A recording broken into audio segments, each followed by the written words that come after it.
Metalluminati, and I'm here with Pat from Anti-Flag. What's up, man? Not much. Here, Warped Tour 2012. It's all right. Nice. So you guys are like big against fucking what record labels and corporations do against musicians, right? Well, I'm big against anything that the powerful do to keep the rest of us in line, and that's a good stance. That is major label companies, it's banks, it's government, it's everything. Nice. So what do you think about, you know, how the fall of the record labels are coming? Good thing? Well, I think it's a great thing. Me too. I think that, record, and it's interesting, if you look at the history of record companies, they come and go. They get bigger and bigger and bigger, then they crash, fail, yeah. and it happened in the 50s, and, you know, it happens over time. And so, it's you know, it's nothing to be too concerned about either way. But whenever the major record labels go down, that means that there's room for small people who are more nimble, more creative, more interesting to do work, because the major labels are not ruining everything. Right. Well, they also give you the opportunity to be able to give you better percentages, yes. Work with you more, Exactly. like take you on as like that instead of just a number of their stable. Yeah. Well, and the interesting thing is, because we did work with a major, but we actually had a very lucky experience, because they were afraid of us and didn't really know how to deal with us. Sure. So we just sort of told them we wanted things, and they just kept giving it to us. So it was we actually had a very good major label experience. So my advice is, if you ever work with a major label, make them afraid of you. That works. Be afraid. Yeah, be afraid. Yeah, exactly. So yeah, so in that sense it was all right. But I am in it's much better a world with less major labels, of course.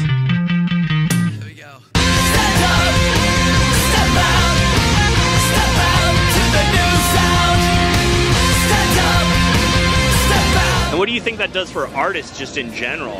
You know, with the internet and downloads and all that kind of stuff. The goal of artists, and I use that term loosely, is that you want to communicate directly with an individual person. And when you have a major label and all that apparatus in between you and that person, it just dilutes the message. And so when we can communicate directly, either through the internet or through writing letters like we used to do back in the day, or and send tapes, you know, that communication is in a much purer state, and that's better for everybody.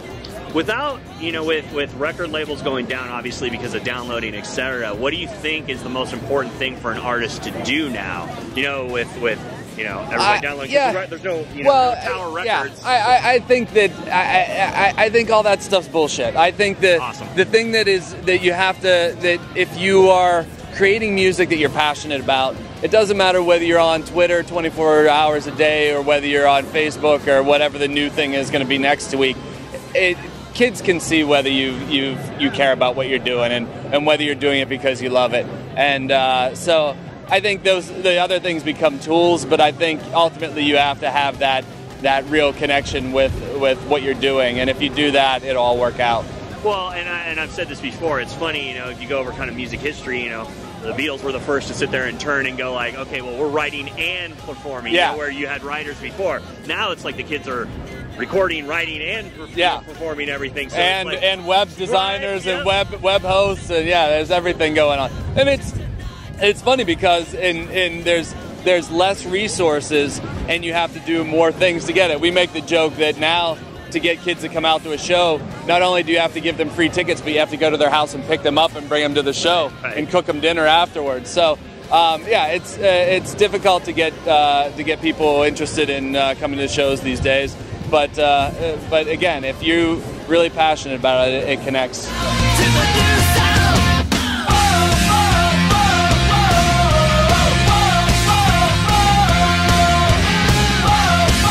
What do you think is the biggest thing that artists need to do now? You know, besides all, you know, like have a Renaissance kind of vibe about having a little bit of everything.